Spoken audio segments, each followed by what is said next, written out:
Would you have been happier with a John Mahama win? What is anybody going to do different? What is anybody? What do you mean, Nana? Who in this country?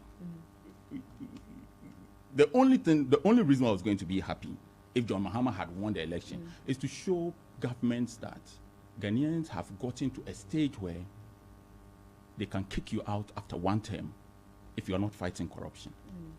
This is the first time in the history of this country where a government has done free SHS, free water, free light. Apparently. No. Apparently free. Yeah. Apparently.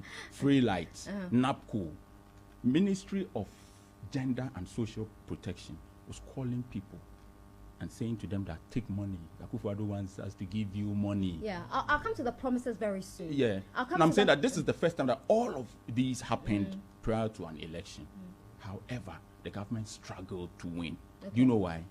Because the people of Ghana voted for Akufo-Addo. And Nana Aba should remember that the day he appointed Martin Amidu as the special prosecutor, there was an eruption in this country. Everybody was happy. We'll come to that very soon. You're taking me far ahead of the conversation, but let's just go back a bit to the issue of polygamy. We've dealt with it a bit. I want to pick your thoughts on the LGBTQI and the advocacy in Ghana, their offices being raided, and all the hullabaloo that came after. But you said something very profound, that there are so many men in this country who have wives, side chicks, yet have the guts to talk about John Mahama. It's almost as if being a married man with a side chick has become normal in this country. Do you have a side chick? I don't have a side chick. What do you have, side chicks? I don't have side chicks. Okay. Nana, yes. You see, this issue of polygamy is not an issue. I have said that at any given time, I have resources for one wife. So you have no need? If anybody I don't think it's an issue. If people want to have two wives, I don't think it's an issue. How about the woman? What if the woman is married and she wants a side boy? That is her problem. Why must I even waste a second of my But society life? Will go after her. I mean, what's good for the goose is best for the gander. And why is she bothered about what society wants? Look, let me tell you what has happened in this pale blue dot. You know the pale blue dot? This whole world we live in. You see, people develop their own self-importance, their own fears, their own, all because they don't even believe that they will die.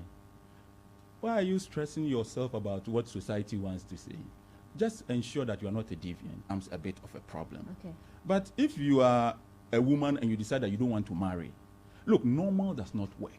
And I want to tell everybody, normal sucks. The worst thing you can do with your life is to be normal. That's why you enjoy stoking controversy? Yes, because listen, I am a professional and an experienced attention seeker. Yes, that is what you are doing right now. That is radio. That is TV. TV gets your attention. If not, we'll go on GH1 TV and we will just be reading books. People, nobody will be there. Or we'll go on GH, say we have water for sale. Who wants to buy water? Come and buy. Yes, we have phone. Who wants to buy phone? Advert. No, you show a music video. You play Shatawale's video or Stonebwoy. People love it. As they are watching the video, then you say, hey, I have this one too for sale. So TV and radio are attention seekers. Your Instagram page is very interesting. So when you decide to sell something, you have people to see it. So you are seeking their attention to be able to send a message. So I think that no human being must ever, if you want to succeed in this life, be normal. Normal sucks. Do what makes you happy. People think that you have to be born, go to school, grow up, get a job. Not get a job as in starting your own job, but be employed, further your education so that you can be promoted, and then you give birth. Your children will go through the same process. You grow old, you die. No, that cycle does not work for people who want to have Wikipedia pages. That cycle does not work for people who want to have a profile on Wikipedia. What are your thoughts on LGBTQ? I don't think that anybody, kind of their time, trying to find out what two men are doing in a room. Why okay, why do people want to go from room to see? Why two men? For what? My problem with LGBT is that these guys, if you're a man and you want to love a man, do you need an office to love a man? If you're a man and you want to love a man, you go and love a man. You want to have an office before you can love a man. That is your problem. I don't think that it is my business to know. And I don't think that it is right. You don't have a problem. If a man wants to love a man, I don't have their time. Let them go and love a man. Look at the many beautiful women roaming. Some crowd don't get. Well, they are attracted to men. That is what they want to do. Let them go and do it. So you think the brouhaha surrounding that office in our culture does not allow us, does not allow them to be all over the place and legalize same-sex marriage, where very soon it becomes law that if I'm a pastor and you come to my church and you want to marry a man, and I said I won't allow you to, I won't register both of you as married couples, I have to be arrested. Our culture does not accept that. Our society frowns on that, and they must get that. So, but that is the freedom they are fighting right now. So what I'm that saying, freedom. No, that freedom they won't get it.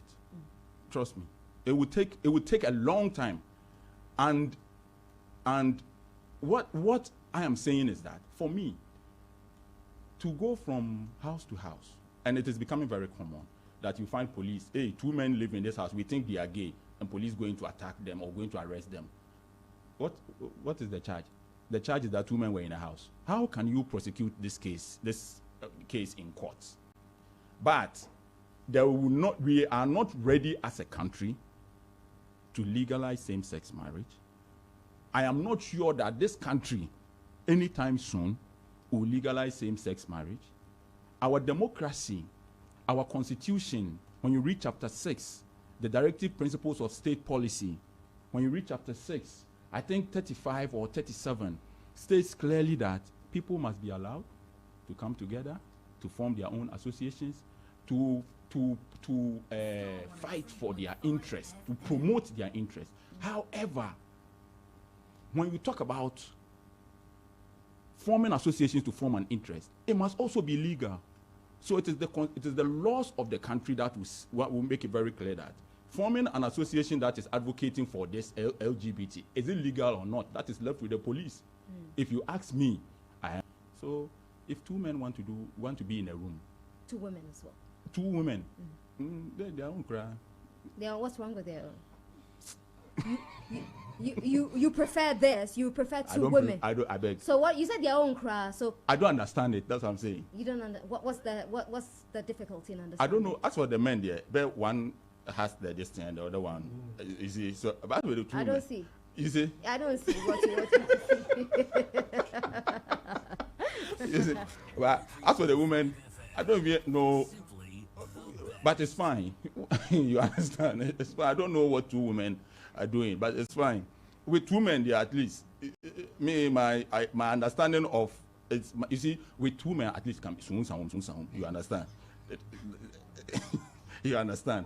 Two women, I don't know. I'm sorry, but I have to take you back to this Papano comment that made waves before the elections. Did any of your utterances strain your relationship with any of the people who commented? You see, there is one funny thing.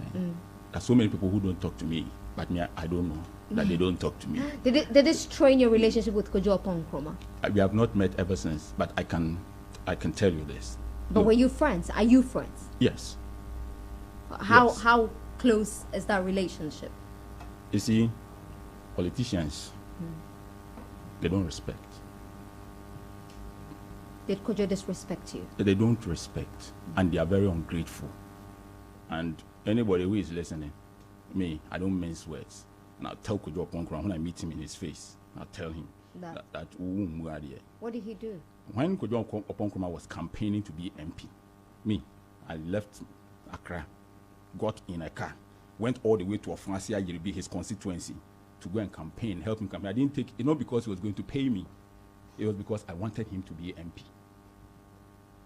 I wanted to help him to be MP. When I go to Ofuasia Yerebi that day, it was raining. Kojo is aware. I got on the stage. It rained for when he was called on radio on Kwame Frife's Mensah's show and asked about corruption. And Kwame Frifa Mensah put it to Kojo that Kojo, but so where we A+ is criticizing the government. Kojo said that don't take him serious. He's just disgruntled. So nobody should take A+ serious. Did you speak to him about it? No, me. I don't like arguing with people when everybody is arguing. But if he's your good friend, you could have drawn his attention to. No. Now today you are MP, so like today you are minister, you are MP, you are minister. I don't even want to. I just want to put it to Kojo. Look, I don't fall out to people. I don't. No, I'll just put it to you, and you can't do anything. Look, the fact that you are sitting at V8 and the police is in your front seat. Don't feel like you can't do it. I'll put it to you, and I'm putting it to Kojo that was a very unfortunate comment. He is very ungrateful. However, when he made that utterance on Happy FM, I didn't want to respond immediately. People don't get it. I had an issue with NDC, former organizer Kofi Adam. He said something as Empire FM. It took 3 months because I have to wait for the environment to be calm so that when I speak, everybody will hear. They say, oh, he has not done anything. A+ is attacking. I will not attack you when you attack me immediately because there will be so many people talking. So I have to take my time. I want the whole, I want it for myself so that when I start talking, and you see, I keep telling people, read The Art of War. I will attack you when you are unaware. Okay. I will not attack you when you are ready for. But you were very good friends. Very. He used to come to your house. The two of you watched the porn together. I have never said that. Kojo Aponkroma came to my house to watch porn. Okay, cool. Yes. I just wanted to clear that because that was the rumor. Don't worry. I mean, it's good you've cleared it now. Yeah. I've never said that. Okay. I never mentioned his name. All right. This is my head. You see, this is my head that I'm carrying. I say one thing here, I save it here. Right. I will go round, but that one is waiting. You don't forget. No. Hardly. So no matter how we go, I want to say, like I'll say to Kojo, that don't be the typical politician. So you are unhappy with Kojo? Of course, yes. And I won't hide it from him. Right. Look. But he's not just the only person who ever said that you were disgruntled. There were some known NPP members who said that you were suffering from what they call edidija. Yeah. You heard that? Yeah. Okay. What's your reaction to that? What is wrong with that? Edidija. When you read the Constitution of Ghana, it says that government must make people happy. It says must give them jobs. The Constitution that is running this whole country says that the government must give people jobs. If you are not happy, you have to criticize the government. It's in the Constitution that the government must make you happy, has to give you a source of livelihood. So if a party is campaigning and they say that their manifesto is an agenda for jobs,